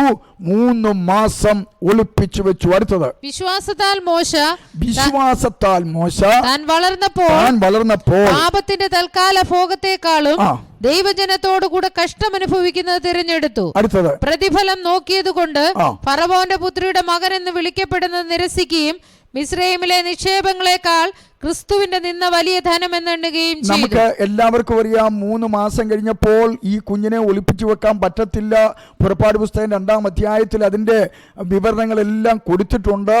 അങ്ങനെ അതേ സ്തോത്രം ഈ ഞാങ്ങണ പെട്ടകം ഉണ്ടാക്കി നൈൽ നദിയിൽ കൊണ്ടുവന്ന് ഒഴുക്കുമ്പോഴത്തേക്കും മിസ്രൈമിലെ ഫറവോന്റെ പുത്രി അവിടെ അത് കുളിക്കാൻ വരികയും അങ്ങനെ ഈ കുഞ്ഞിനെ കാണുകയും അതിൻ്റെ സംരക്ഷണം മുഴുവൻ രാജകൊട്ടാരത്തിൽ ഏറ്റെടുക്കുകയും സ്വന്തം അമ്മ ആ കുഞ്ഞിന് പാല് കൊടുക്കത്തക്ക രീതിയിൽ ശമ്പളം വാങ്ങി പാല് കൊടുക്കത്തക്ക രീതിയിൽ ദൈവം ക്രമീകരണങ്ങൾ ചെയ്തു. ദൈവം നമുക്ക് വേണ്ടി ക്രമീകരണങ്ങളെ ചെയ്യുന്ന ദൈവമാണ്. അതേ സ്തോത്രം, നിങ്ങളൊന്ന് ആലോചിച്ച് നോക്കിക്കേ. ആ കുടുംബം ഈ ദിവ്യസുന്ദരനായ 3 മാസം പ്രായമുള്ള കുഞ്ഞിനെ നൈൽ നദിയിൽ ഒഴുക്കുമ്പോൾ ആ കുടുംബത്തിൻ്റെ അകത്ത് രട്ടുടുത്ത വിലാപങ്ങളായിരുന്നു. അവർ കരഞ്ഞ് കലങ്ങി ആകപ്പാടെ അസ്വസ്ഥമായിരുന്ന ആ കുടുംബത്തിൻ്റെ കരച്ചിലുകളെ കണ്ട് ദൈവം തമ്പുരാൻ ഓൺ ദ സ്പോട്ടിൽ 24 മണിക്കൂർ തികയുന്നതിന് മുമ്പ് സ്വർഗത്തിലെ ദൈവം അവർക്ക് വേണ്ടി പ്രവർത്തിച്ചുവെങ്കിൽ, ഞങ്ങളെ കേൾക്കുന്ന പ്രിയപ്പെട്ടവരെ, നിങ്ങളുടെയും ജീവിതത്തിൽ ഏതെങ്കിലും പ്രയാസവേളകൾ ആയിരിക്കുന്നുവെങ്കിൽ, എങ്ങനെ മുൻപോട്ട് പോകുമെന്ന് വിചാരിച്ച് നിങ്ങളുടെ ഹൃദയം തകർന്നിരിക്കുകയാണെങ്കിൽ, നിശ്ചയമായിട്ടും ഈ ദൈവം നിങ്ങൾക്ക് വേണ്ടി അത്ഭുതങ്ങളെ പ്രവർത്തിക്കുവാൻ മതിയായവനാണെന്നും കൂടി നിങ്ങൾ മനസ്സിലാക്കണം. അതേസമയം ദൈവത്തെ സ്നേഹിക്കുന്നവർക്ക്, നിർണയപ്രകാരം വിളിക്കപ്പെട്ടവർക്ക് സകലതും നന്മയ്ക്കായി കൂടിയാവരിക്കും. ഇപ്പോൾ അല്പം സങ്കടമുണ്ടെങ്കിലും ഭാരമുണ്ടെങ്കിലും അടുത്ത നിമിഷം തന്നെ ഉല്ലാസത്തിൻ്റെയും ജയത്തിൻ്റെയും കോശം നിങ്ങളുടെ കൂടാരങ്ങളിൽ തരുവാൻ ദൈവം മതിയായവനാണ്. മാത്രമല്ല, നമുക്കറിയാമല്ലോ, അതേ സ്തോത്രം, വിലാപത്തോടു കൂടിയിരുന്ന രട്ടോടുകൂടിയിരുന്ന ആ കുടുംബത്തിൻ്റെ വിലാപത്തെ മാറ്റി വ്യക്തമാക്കി സ്വർഗത്തിലെ ദൈവം തമ്പുരാൻ. അങ്ങനെ അവിടെ ഏകദേശം രാജകൊട്ടാരത്തിൽ നല്ല വിദ്യാഭ്യാസം, ആ മിസ്രൈമിൽ ലഭിക്കാവുന്ന ഏറ്റവും ഉന്നതമായ വിദ്യാഭ്യാസം മോശ പ്രാപിച്ചു. 40-ാമത്തെ വയസ്സിൽ തൻ്റെ ജനമായിരിക്കുന്ന ഇസ്രായേലിനെ വിടുവിക്കുവാൻ അതേ തന്നെത്താൻ ശ്രമിച്ചു. അത് വളരെ പരാജയമായിട്ട് പോയതായി നമ്മൾ തിരുവചനത്തിൽ വായിക്കുന്നു. അങ്ങനെ താൻ മിസ്രൈമിൽ നിന്ന് ഓടി അത് രക്ഷപ്പെട്ടു. ഈ സമയത്ത് കഷ്ടതയിലായിരിക്കുന്ന ഇസ്രായേൽ ജനങ്ങൾ, അടിമവേല നിമിത്തം നെടുനീർപ്പെടുന്ന ഇസ്രായേൽ ജനങ്ങൾ, അവർ ജീവനുള്ള ദൈവത്തോട് പ്രാർത്ഥിക്കുവാൻ ആരംഭിച്ചു. അതാണ് നമ്മൾ പുറപ്പാട് പുസ്തകം 2-ാം അധ്യായം 23 മുതൽ 25 വരെയുള്ള വാക്യത്തിൻ്റെ അകത്ത് നമുക്ക് കാണുവാൻ കഴിയുന്നത്. വായിക്കാമോ? ഏറെ നാൾ കഴിഞ്ഞിട്ട് മിസ്രൈം രാജാവ് മരിച്ചു. ഇസ്രായേൽ മക്കൾ അടിമവേല നിമിത്തം നെടുവീർപ്പിട്ട്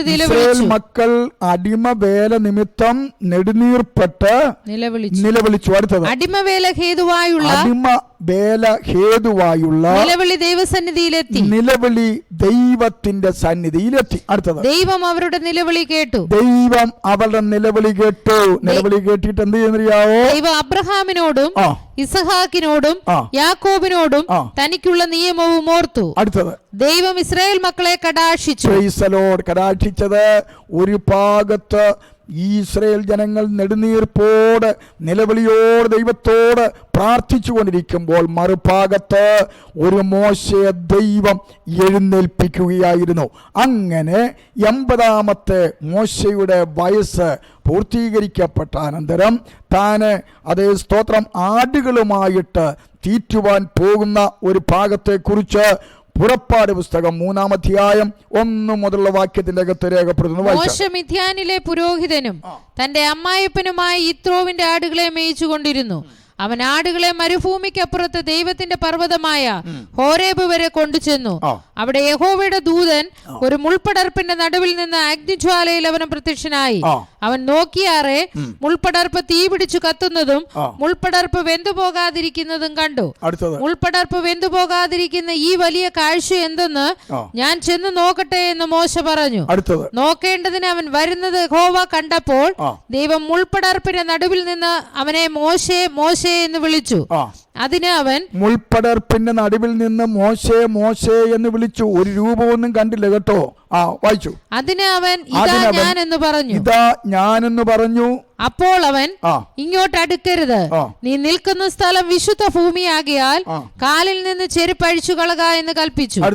ഞാൻ അബ്രഹാമിന്റെ ദൈവവും ഇസഹാക്കിന്റെ ദൈവവും യാക്കോബിന്റെ ദൈവവുമായി നിന്റെ പിതാവിന്റെ ദൈവമാകുന്നു എന്നും അവൻ അരുളി ചെയ്തു. മോശ ദൈവത്തെ നോക്കുവാൻ ഭയപ്പെട്ട് മുഖം മൂടി. യഹോവ അരുളി ചെയ്തത്, മിസ്രൈമിലുള്ള എന്റെ ജനത്തിന്റെ കഷ്ടത ഞാൻ കണ്ടു. മിസ്രൈമിലുള്ള എന്റെ ജനത്തിന്റെ കഷ്ടത ഞാൻ കണ്ടു. ഊഴിയ വിചാരകന്മാർ നിമിത്തമുള്ള അവരുടെ നിലവിളിയും കേട്ടു. നിലവിളികൾ ഞാൻ കേട്ടു. ഞാൻ അവരുടെ സങ്കടങ്ങൾ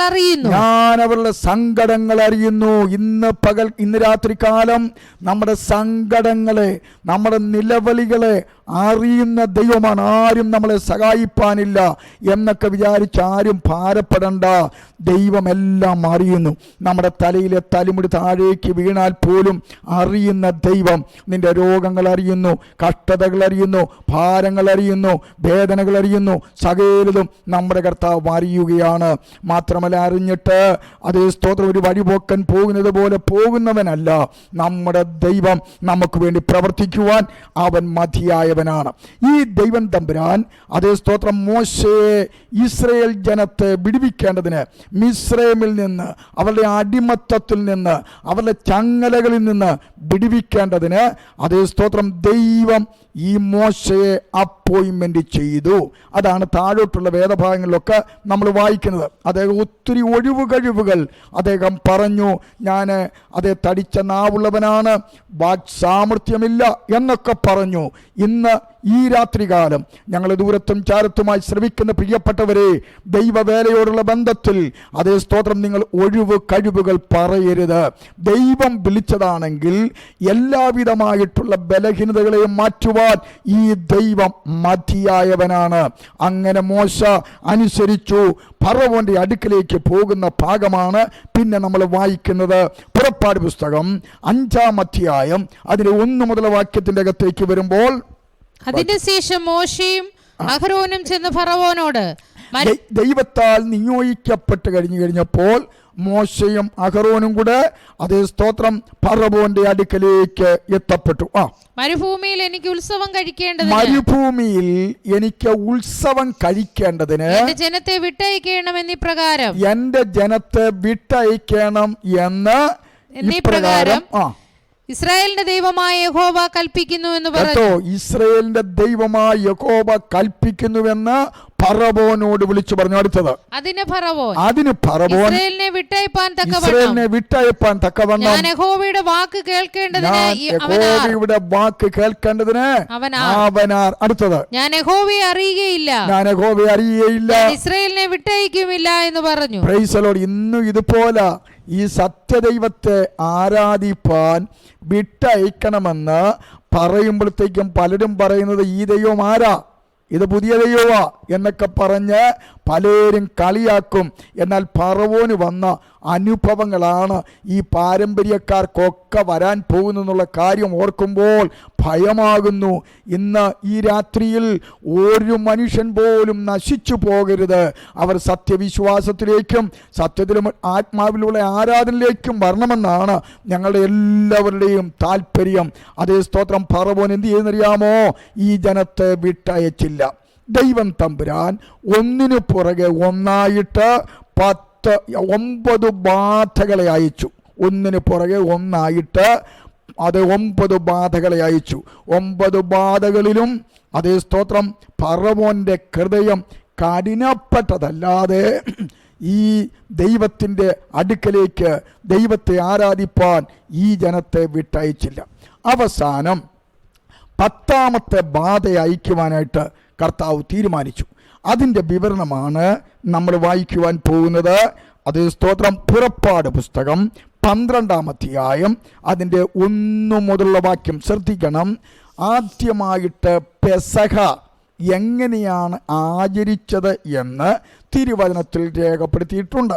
ഇതിന് പ്രകാരം അതേ സ്തോത്രം തലമുറയായി ഇത് പ്രമാണിക്കണമായിരുന്നു.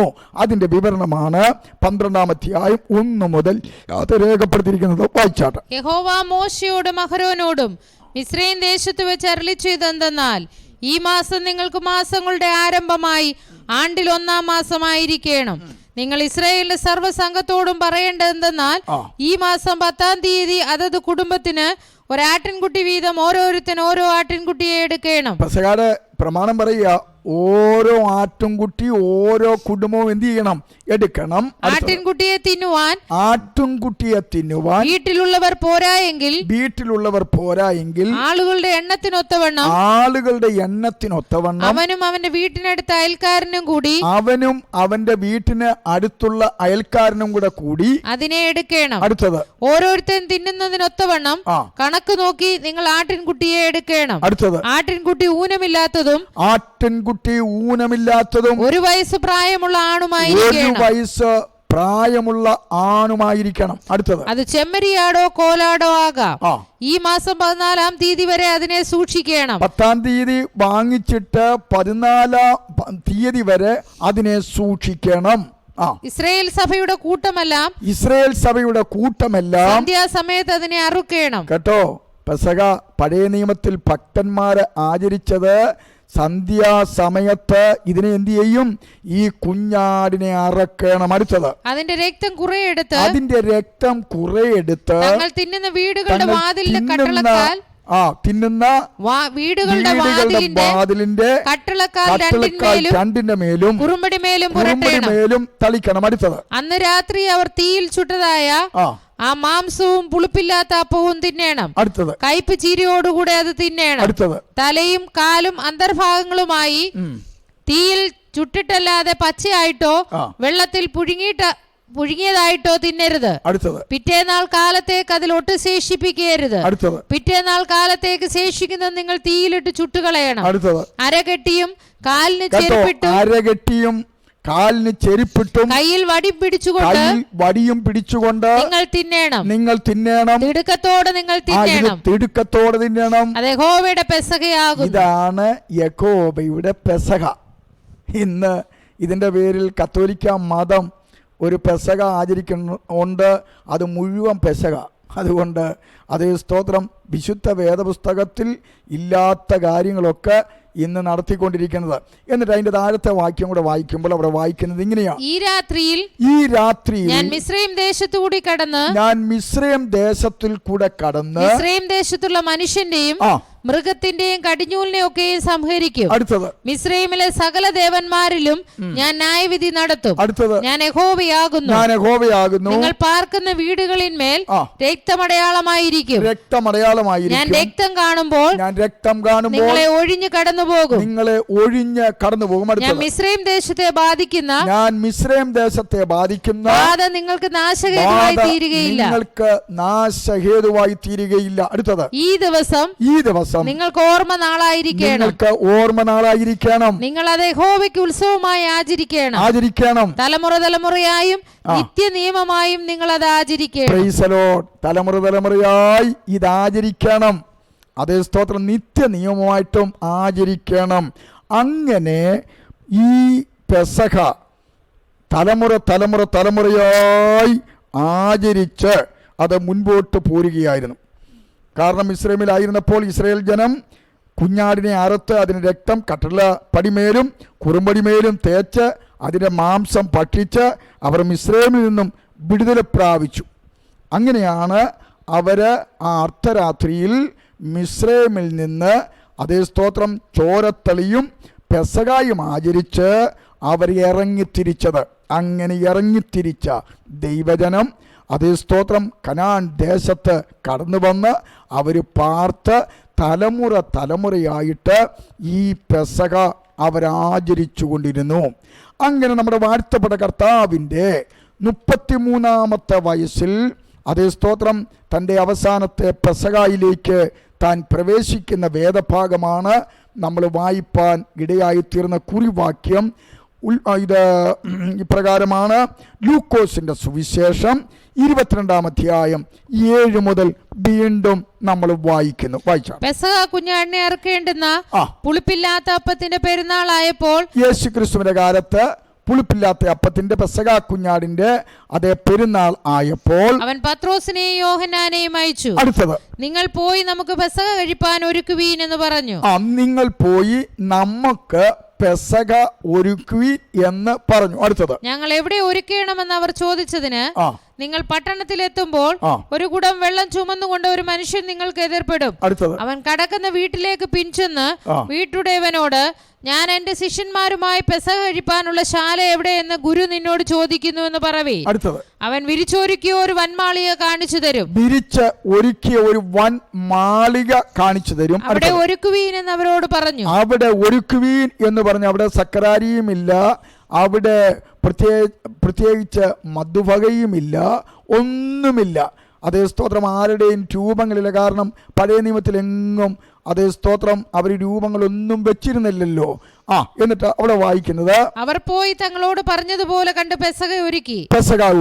സമയമായപ്പോൾ അവൻ അപ്പോസ്തലന്മാരുമായി ഭക്ഷണത്തിനിരുന്നു. അവൻ അപ്പോസ്തലന്മാരുമായി ഭക്ഷണത്തിന് ഇരുന്നു. അടുത്തത്, അവൻ അവരോട് ഞാൻ കഷ്ടം അനുഭവിക്കുന്നതിന് മുമ്പ് ഈ പെസഹ നിങ്ങളോടുകൂടെ കഴിപ്പാൻ വാഞ്ചയോടെ ആഗ്രഹിച്ചു. അടുത്തത്, അത് ദൈവരാജ്യത്തിൽ നിവൃത്തിയാകുവോളം ഞാൻ ഇനി അത് കഴിക്കയില്ല എന്ന് ഞാൻ നിങ്ങളോട് പറയുന്നു. അടുത്തത്, പിന്നെ പാനപാത്രം എടുത്തു വാഴ്ത്തി ഇത് വാങ്ങി പങ്കിട്ടുകൊള്ളുവീൻ. പാനപാത്രം എടുത്തു വാഴ്ത്തി ഇത് പങ്കിട്ട് കൊള്ളുവീൻ എന്ന് പറഞ്ഞു. അടുത്തത്, ദൈവരാജ്യം വരുവോളം ഞാൻ മുന്തിരിവള്ളിയുടെ അനുഭവം ഇന്ന് മുതൽ കുടിക്കയില്ല എന്ന് ഞാൻ നിങ്ങളോട് പറയുന്നു.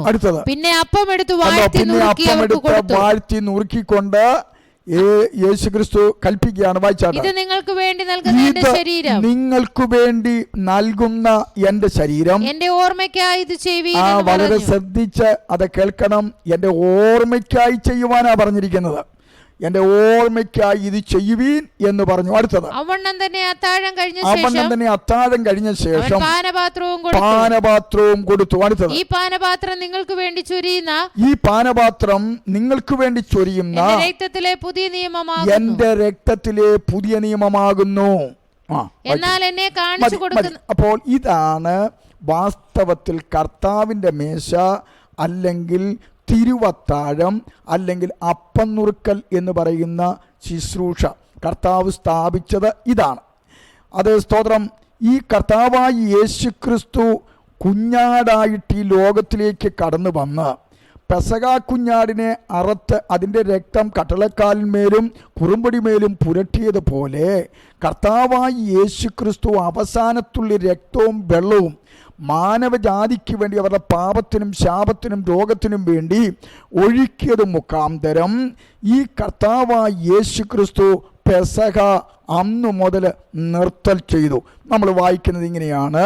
1 കൊരിന്ത്യർ ലേഖനം 5-ാം അധ്യായം അതിൻ്റെ 7-ാമത്തെ തിരുവെഴുത്തിലേക്ക് നമ്മൾ വരുമ്പോൾ ഇപ്രകാരം നമുക്ക് അവിടെ കാണുവാനായിട്ട് കഴിയുന്നു. നിങ്ങൾ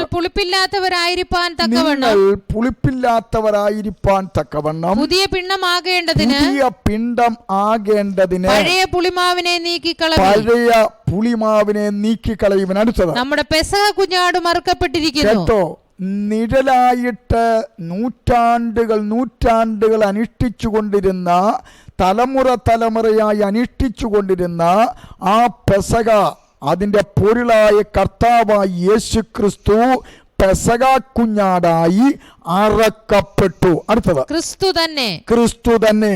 ആകയാൽ നാം പഴയ പുളിമാവ് കൊണ്ടല്ല, തിന്മയും ദുഷ്ടതയുമായ കൊണ്ടുമല്ല, സ്വച്ഛതയും സത്യവുമായ പുളിപ്പില്ലായ്മ കൊണ്ട് തന്നെ ഉത്സവം ആചരിക്കാം. അതോടുകൂടി എന്ത് ചെയ്യുന്നറിയാവോ? ഈ പെരുന്നാളുകളെല്ലാം അവസാനിച്ചു. എല്ലാ പെരുന്നാളുകളും അവസാനിച്ചു. പെസഹ പെരുന്നാളും അവസാനിച്ചു. അതേ സ്തോത്രം. അങ്ങനെ കർത്താവ് പെസഹ കുഞ്ഞാടായി പൊരുളായിട്ട് യേശു ക്രിസ്തു മരിച്ചു.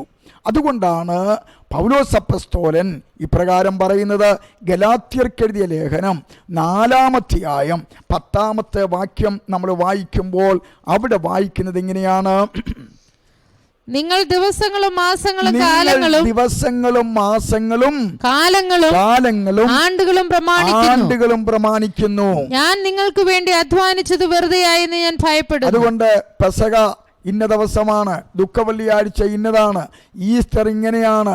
അതേ സ്തോത്രം. മാസങ്ങളൊക്കെ പ്രഖ്യാപിച്ചിട്ട് ഇത് മരിയൻ മാസം, ഇത് ഔസേപ്പിതാവിൻ്റെ മാസം, അങ്ങനൊന്നും വിശുദ്ധ വേദപുസ്തകത്തിൽ പ്രമാണങ്ങളില്ല. അതേ പൂവനത്തിൽ അച്ചോ, ഈ പാരമ്പര്യങ്ങളൊക്കെ കത്തോലിക്ക മതത്തിൽ വന്നത് 3-ാം നൂറ്റാണ്ട് കഴിഞ്ഞ് ബാബിലോണ്യ മതത്തിൽ നിന്നാണെന്നുള്ളതിന് യാതൊരു സംശയവുമില്ല. നിങ്ങൾ ശ്രദ്ധിക്കുക. അതേ സ്തോത്രം. കൊലോസ്യ ലേഖനം 3-ാം അധ്യായം അതിൻ്റെ 16-ാമത്തെ വാക്യത്തിനകത്ത് വായിക്കുന്നത് ഇങ്ങനെയാണ്.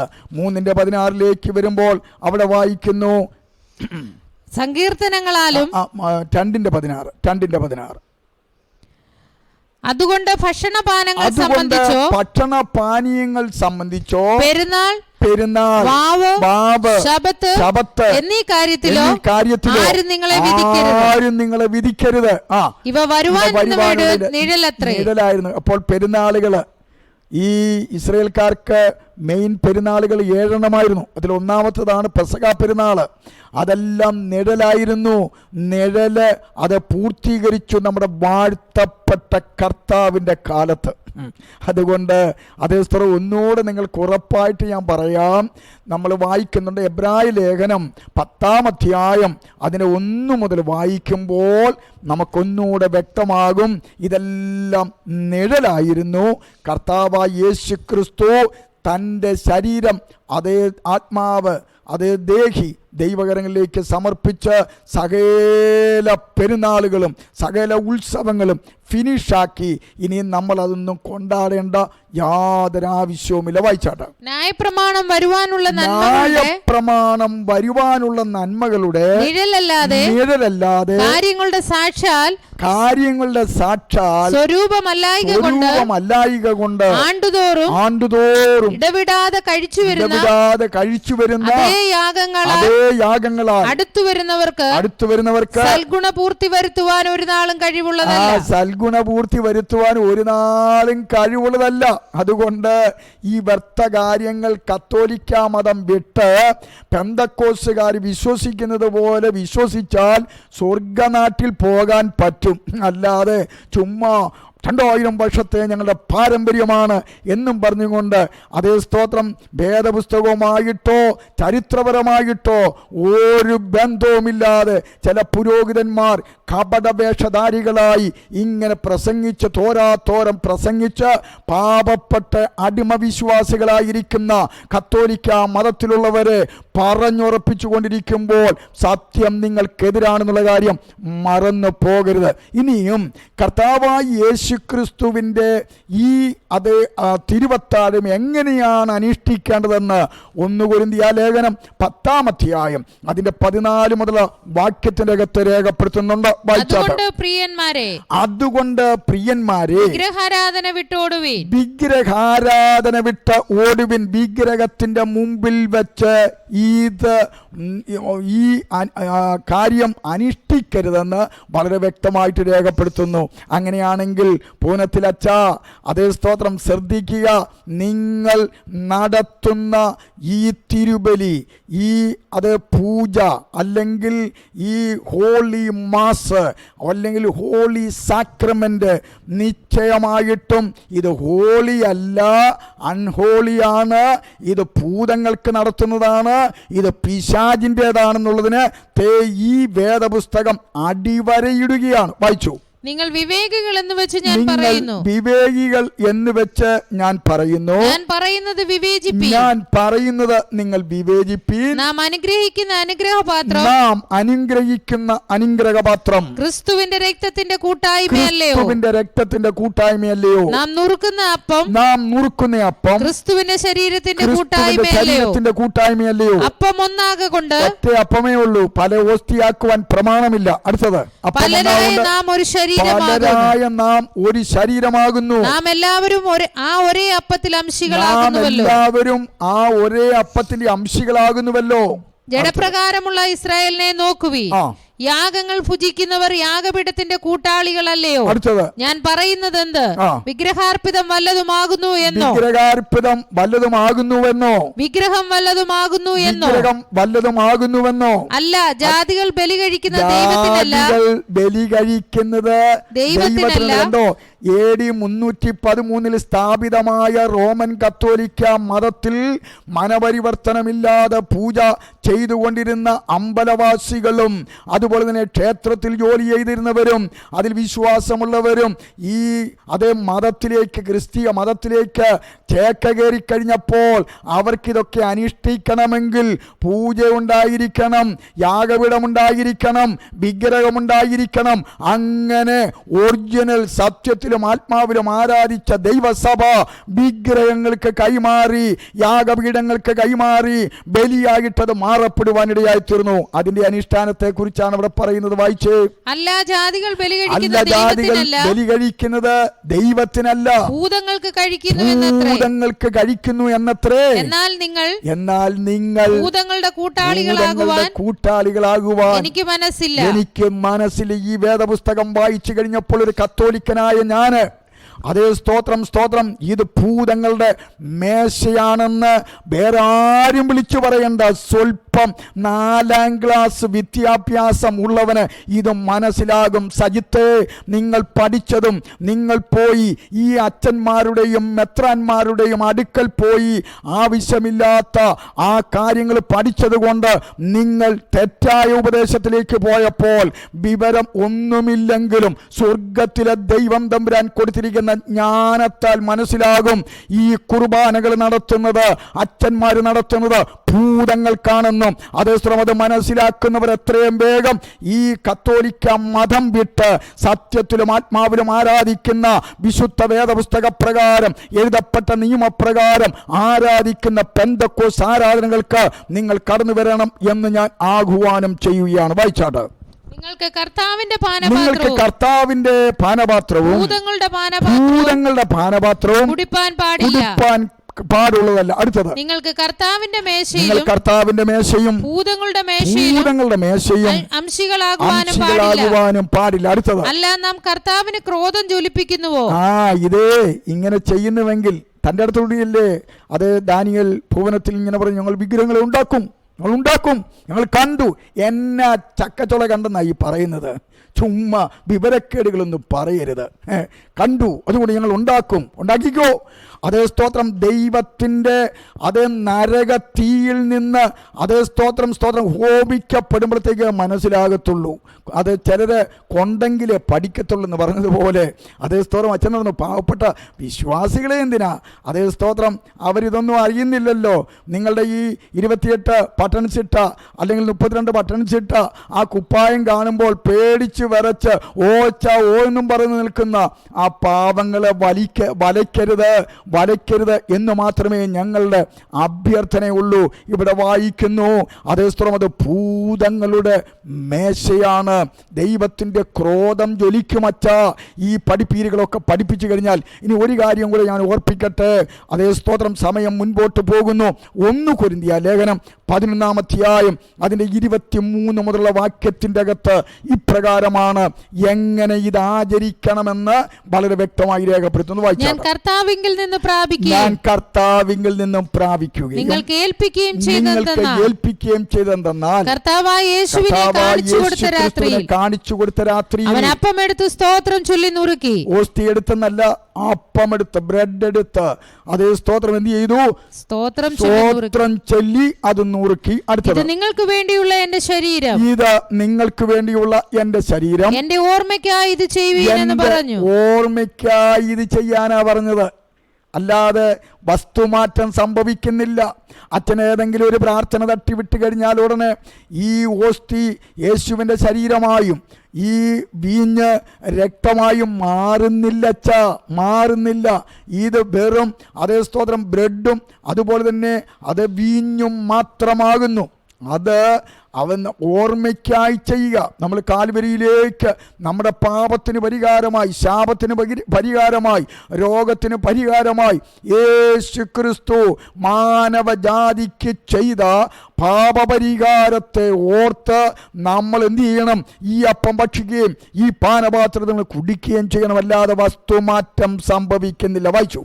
അവണ്ണം തന്നെ അത്താഴം കഴിഞ്ഞ ശേഷം അവൻ പാനപാത്രവും എടുത്തു. അടുത്തത് ഈ പാനപാത്രം എന്റെ രക്തത്തിൽ പുതിയ നിയമമാകുന്നു. അടുത്തത് ഇത് കുടിക്കുമ്പോഴൊക്കെയും എന്റെ ഓർമ്മയ്ക്കായി ചെയ്യുവീനെന്ന് പറഞ്ഞു. ചെയ്യണം, അത് വീഞ്ഞു കുടിക്കുകയും ചെയ്യണം. എൻ്റെ ജീവിതത്തിൽ 22 വയസ്സ് വരെയും ഞാൻ കത്തോലിക്ക മതത്തിലായിരുന്നു. 2 പ്രാവശ്യം ഒന്ന് മുക്കി തന്നതേ ഉള്ളൂ. ഓസ്തി എടുത്ത് മാർ ആന്റണി പടിയറ കർദിനാൾ അന്തരിച്ചുപോയ അദ്ദേഹം കുർബാന കൈക്കൊള്ളപ്പാടിന് ഓസ്തി എടുത്ത് കാസയ്ക്കകത്ത് വീഞ്ഞിൻ്റെ അകത്ത് പകുതി മുക്കി എൻ്റെ നാവിന്മേൽ വെച്ചു. 2 സ്ഥൈര്യലേപനത്തിനും അങ്ങനെ തന്നെ വെച്ചു. അങ്ങനല്ല പ്രമാണം. വേദപുസ്തകം വിളിച്ചു പറയുന്നു അതേ സ്തോത്രം അപ്പം ഭക്ഷിക്കുകയും പാനപാത്രത്തിൽ നിന്ന് കുടിക്കുകയും ചെയ്യണം. അതേ സ്തോത്രം പാനപാത്രത്തിൽ നിന്ന് കുടിക്കുന്നതൊക്കെ ഇവരങ്ങ് നിരോധിച്ചു. Price the Lord. ഇന്ന് പകൽക്കാലം ഇന്ന് രാത്രികാലം ദൈവമക്കൾ മനസ്സിലാക്കണം, ഇതിൻ്റെ അകത്ത് പറഞ്ഞിരിക്കുന്നത് വള്ളിയോ പുള്ളിയോ മാറ്റാൻ നമുക്ക് പ്രമാണമില്ല. വായിച്ചു, താഴോട്ട് വായിച്ചു. അങ്ങനെ നിങ്ങൾ ഈ അപ്പം തിന്നുകയും പാനപാത്രം കുടിക്കുകയും ചെയ്യുമ്പോഴൊക്കെയും കർത്താവ് വരുവോളം അവന്റെ മരണത്തെ പ്രസ്താവിക്കുന്നു. അടുത്തത് അതുകൊണ്ട് അയോഗ്യമായി അപ്പം തിന്നുകയോ കർത്താവിന്റെ പാനപാത്രം കുടിക്കുകയോ ചെയ്യുന്നവനെല്ലാം കർത്താവിന്റെ ശരീരവും രക്തവും സംബന്ധിച്ച് കുറ്റക്കാരനാകും. അടുത്തത് മനുഷ്യൻ തന്നെത്താൻ ശോധന ചെയ്തിട്ട് വേണം. പറയണമെന്നല്ല പറഞ്ഞത്, തന്നെത്താൻ ശോധന ചെയ്യണം. നിന്റെ പാപം നിനക്കറിയാം, അത് ആരോട് ഏറ്റു പറയണം? നമ്മുടെ ഇടയിലേക്ക് കടന്നു വന്ന യേശു കർത്താവ് എന്ന് പറയുന്ന മഹാപുരോഹിതനോട് നമ്മളുടെ രഹസ്യ പരസ്യ പാപങ്ങൾ ഏറ്റുപറഞ്ഞ് തന്നെത്താൻ ശോധന ചെയ്തിട്ട് വേണം ഈ അപ്പം ഭക്ഷിക്കുകയും പാനപാത്രത്തിൽ നിന്ന് കുടിക്കുകയും ചെയ്യുവാൻ. അടുത്തത് വായിച്ചു. കുടിക്കുകയും ചെയ്യുന്നവൻ ശരീരത്തെ വിവേചിക്കാഞ്ഞാൽ സ്വന്തം ശരീരത്തെ വിവേചിക്കണം, യേശു ക്രിസ്തുവിന്റെ ശരീരത്തെ വിവേചിക്കണം. കാരണം പരിശുദ്ധനായിരിക്കുന്ന യേശു, നമ്മൾ പാപികളാണ്. അതേ സ്തോത്രം, ഈ അപ്പം തിന്നുവാൻ ഈ പാനപാത്രം കുടിക്കുവാൻ യോഗ്യതയുണ്ടോ എന്ന് തന്നെത്താൻ ശോധന ചെയ്യണം. അടുത്തത് തനിക്ക് ശിക്ഷാവിധി തിന്നുകയും കുടിക്കുകയും ചെയ്യുന്നു. അങ്ങനെ ഇത് തന്നെത്താൻ ശോധന ചെയ്യാതെ നമ്മുടെ ഇഷ്ടത്തിന് ചെയ്താൽ അതേ സ്തോത്രം ശിക്ഷാവിധി വലിച്ചു കെട്ടുകയാണ്. അടുത്തത്, ഇത് ഹേതുവായി നിങ്ങളിൽ പലരും ബലഹീനരും രോഗികളുമാകുന്നു, അനേകരും നിദ്ര കൊള്ളുന്നു. ഗ്രേസ് കമ്മ്യൂണിറ്റിയുടെ നേതാവായിരിക്കുന്ന സജിത്ത് പറഞ്ഞു, എല്ലാവർക്കും ഇത് കൊടുക്കാം, എല്ലാവർക്കും കൊടുക്കാം, കൊള്ളാവുന്ന ഒരു കാര്യമല്ല. ഈ കർത്തൃമേശ പരിപാവനമാണ്, വിശുദ്ധിയോടുകൂടിയാണ് അതിലേക്ക് കരങ്ങൾ നീട്ടേണ്ടത്. അതേ സ്തോത്രം. അതുകൊണ്ട് ഈ വിശുദ്ധി ഇല്ലാതെ കരങ്ങൾ നീട്ടിയാൽ ദൈവത്തിൻ്റെ ശിക്ഷാവിധി വരും. അദ്ദേഹത്തെ സംബന്ധിച്ച് നരകവുമില്ല, സ്വർഗവുമില്ല. അങ്ങനെ ഇരിക്കെ അതേ സ്തോത്രം, ദൈവം തമ്പുരാൻ ഭയങ്കര സ്നേഹവാനാണെന്നൊക്കെയാ അതേ തട്ടിവിടുന്നത്. എന്നാൽ ശ്രദ്ധിക്കണം, എബ്രായ ലേഖനം 12:29 വാക്യത്തിൽ വായിക്കുന്നു, ദൈവം തമ്പുരാൻ ദഹിപ്പിക്കുന്ന അഗ്നിയും കൂടെയാണെന്നുള്ള കാര്യം മറന്നു പോകരുത്. വേറൊരു വേദഭാഗം എബ്രായർ 9:27 ഒരിക്കൽ മരണവും പിന്നെ ന്യായവിധിയും മനുഷ്യന് വേണ്ടി നിയമിച്ചു വെച്ചിരിക്കുക. ന്യായവിധിയുടെ കഠോരത വരുമ്പോൾ അതേ സ്തോത്രം സജിത്തെ, ഈ കാര്യങ്ങളൊന്നും അത് നിലനിൽക്കത്തില്ല എന്നുള്ള കാര്യം മറന്നു പോകരുത്. അതുകൊണ്ട് കൊച്ചുകുട്ടികൾക്ക് വീട്ടിൽ വെച്ച് അപ്പൻ ആശീർവദിച്ച് കർത്തൃമേശ നടത്താവുന്നൊക്കെയുള്ള ഈ തട്ടിപ്പ് വേദപുസ്തകത്തിലുമില്ല, സഭാ പാരമ്പര്യങ്ങളിലുമില്ല എന്നുള്ള കാര്യം മറന്നു പോകരുത്.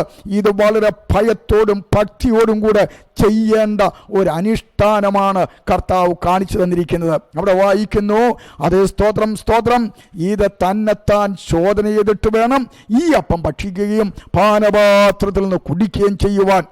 എന്നിട്ട് അവിടെ നമ്മൾ വായിച്ചത് ഇപ്രകാരമാണ്. താഴോട്ട് വായിച്ചു വരുമ്പോഴത്തേക്കും നാം നമ്മെ തന്നെ വിധിച്ചാൽ വിധിക്കപ്പെടുകയില്ല, വിധിക്കപ്പെടുന്നുവെങ്കിലോ നാം ലോകത്തോടുകൂടെ ശിക്ഷാവിധിയിൽ അകപ്പെടാതിരിക്കേണ്ടതിന് കർത്താവ് നമ്മെ ബാലശിക്ഷ കഴിക്കുകയാകുന്നു. പ്രൈസ് ദി ലോർഡ്, സ്തോത്രം. അതുകൊണ്ട് ഈ കുർബാന അതേ എന്ന് പറയുന്ന തട്ടിപ്പ് വിശുദ്ധ വേദപുസ്തകത്തിൽ ഇവർ അനുഷ്ഠിക്കുന്നത് ഭൂതങ്ങളുടെ മേശയായിട്ടാണ്, കർത്താവിൻ്റെ മേശയല്ല. ഒറിജിനൽ കാര്യമാണ് ഞാൻ ഈ പറഞ്ഞത്. അത് എവിടെയൊക്കെ അനുഷ്ഠിക്കുന്നുണ്ട്? പെന്തക്കോസ്ത് പള്ളിയിൽ അത് വന്നു കഴിഞ്ഞാൽ കാണാൻ കഴിയും. അതേ സ്തോത്രം. എങ്ങനെയാണ് ഈ കൂദാശ തിരുവചനം പറയുന്ന പ്രകാരം, അപ്പസ്തോലന്മാർ അനുഷ്ഠിച്ച പ്രകാരം, അപ്പസ്തോലന്മാർ നമുക്ക് മാതൃക തന്ന അതേ പ്രകാരം, ഈശോ മശിഹ നമുക്ക് തന്ന മാതൃക പ്രകാരം പരമ്പരാഗതമായിട്ട് 2000 വർഷങ്ങളായി അനുഷ്ഠിച്ചു കൊണ്ടിരിക്കുന്നത് ഞങ്ങൾ അനുഷ്ഠിക്കുന്നു. അതുകൊണ്ട് വല്ല പാരമ്പര്യവും പറയുവാൻ, വിശുദ്ധ പാരമ്പര്യം പറയുവാൻ ഉണ്ടെങ്കിൽ അത് പെന്തക്കോസ്തുകാർ കാണുന്ന ഫാദർ അതേ സ്തോത്രം ദാനിയേൽ ഭുവനത്തിൽ മനസ്സിലാക്കണം. അതേ സ്തോത്രം. ഞങ്ങളെ ശ്രമിച്ച പ്രിയപ്പെട്ടവരെ, ഇതാണ് അതേ തിരുവത്താഴത്തിൻ്റെ അതേ സ്തോത്രം തിരുവചന ഭാഗങ്ങൾ നമുക്ക് വായിപ്പാനും അതിൻ്റെ ബാക്ക്ഗ്രൗണ്ട് മനസ്സിലാക്കുവാനും കർത്താവ് കൃപ ചെയ്തത്. ഇന്ന് പകൽക്കാലം അതേ സ്തോത്രം ഇതുവരെയും നിങ്ങൾ ഈ തിരുവത്താഴം യഥാർത്ഥമായിട്ട് അനുഭവിച്ചിട്ടില്ല എങ്കിൽ അതേ സ്തോത്രം നിങ്ങൾ ആദ്യമേ നിങ്ങളുടെ പാപങ്ങൾ ദൈവസ്നാനത്തിൽ ഏറ്റുപറഞ്ഞ് അതേ മാനസാന്തരപ്പെട്ട് പിതാവിൻ്റെയും പുത്രൻ്റെയും പരിശുദ്ധാത്മാവിൻ്റെ നാമത്തിൽ തളിപ്പീര് സ്നാനമല്ല, നിമഞ്ജന സ്നാനം, മുങ്ങിയുള്ള സ്നാനം ഏറ്റ് അതേ സ്തോത്രം നിങ്ങൾ ഭക്താദരവോടെ ഈ പെന്തക്കോസ്ത് ആലയത്തിലേക്ക് ചെല്ലുമ്പോൾ അവിടുത്തെ കർത്തൃമേശയിൽ നിങ്ങൾക്ക് ഭാഗവാക്കുകളാകുവാനും കർത്താവിനുള്ള കൂട്ടായ്മയിൽ നിങ്ങൾക്കായിത്തീരുവാനും ദൈവം കൃപ ചെയ്യും. ആയതുകൊണ്ട് അതേ സ്തോത്രം വ്യർത്ഥവും പിതൃപാരമ്പര്യങ്ങളും വിട്ട് സത്യ വേദപുസ്തകം പറയുന്ന പാരമ്പര്യത്തിലേക്ക് അവരനുഷ്ഠിച്ച കർത്താവ് കാണിച്ചു തന്ന മാതൃക പ്രകാരം കർത്താവിനെ അതേ സ്തുതിക്കുവാനും ആരാധിപ്പാനും കർത്താവിൽ നിന്ന് പ്രാപിക്കുവാനും കർത്താവ് ഇടയാക്കട്ടെ എന്ന് ആത്മാർത്ഥമായിട്ട് പ്രാർത്ഥിക്കുന്നു. നമുക്ക് ഒരുമിച്ച് പ്രാർത്ഥിക്കാം. കരുണയുള്ള ദൈവമേ, സ്വർഗീയ പിതാവേ, ഈ രാത്രികാലവും ദൈവത്തിന് മാറ്റമില്ലാത്ത വചനം നിന്റെ ജനം കേൾപ്പാൻ ഇടയായി തീർന്നുവല്ലോ. അവരെ കർത്താവെ അനുഗ്രഹിക്കണമേ, അവരുടെ കണ്ണുകളെ തുറക്കണമേ, പാരമ്പര്യത്തിൽ നിന്നും വിടുവിക്കണമേ. വ്യർത്ഥവും പിതൃപാരമ്പര്യവും അല്ലല്ലോ ഞങ്ങളെ അതേ കർത്താവിലേക്ക് നയിക്കുന്നത്. യഥാർത്ഥമായി ദൈവം കാണിച്ചു തന്ന മാർഗങ്ങൾ തിരുവചനത്തിൽ രേഖപ്പെടുത്തിയിട്ടുണ്ടല്ലോ. അതിന് പ്രകാരം ഈ ജനം മുന്നേറുവാൻ ദൈവം സഹായിക്കണമെന്ന് പ്രാർത്ഥിക്കുന്നു. ഈ പ്രകാരം ഞങ്ങൾക്ക് ഈ പ്രോഗ്രാം നടത്തുവാൻ അതേ ഷാജി ബ്രദറിനെയും അതേ സാംസ് ടിവിയെയും ദൈവം ഒരുക്കുന്നത് ഓർത്ത് ദൈവത്തെ സ്തുതിക്കുന്നു. തൻ്റെ കുഞ്ഞുങ്ങളെ കർത്താവ് ധന്യമായി കുടുംബമായി അനുഗ്രഹിക്കുന്നു. അനുഗ്രഹിക്കേണ്ടതിനായി പ്രാർത്ഥിക്കുന്നു. കേൾവിക്കാരായിരിക്കുന്ന എല്ലാവരെയും ദൈവകരങ്ങളിലേക്ക് ഏൽപ്പിക്കുന്നു. കർത്താവിൻ്റെ കൃപ ഈ പ്രിയപ്പെട്ടവരുടെ കൂടെ ഇരുന്ന് സഹായിക്കേണ്ടതിനായി പ്രാർത്ഥിക്കുന്നു. പ്രാർത്ഥനകേണ്ടതിനായി സ്തോത്രം. യേശു ക്രിസ്തുവിന്റെ നാമത്തിൽ തന്നെ.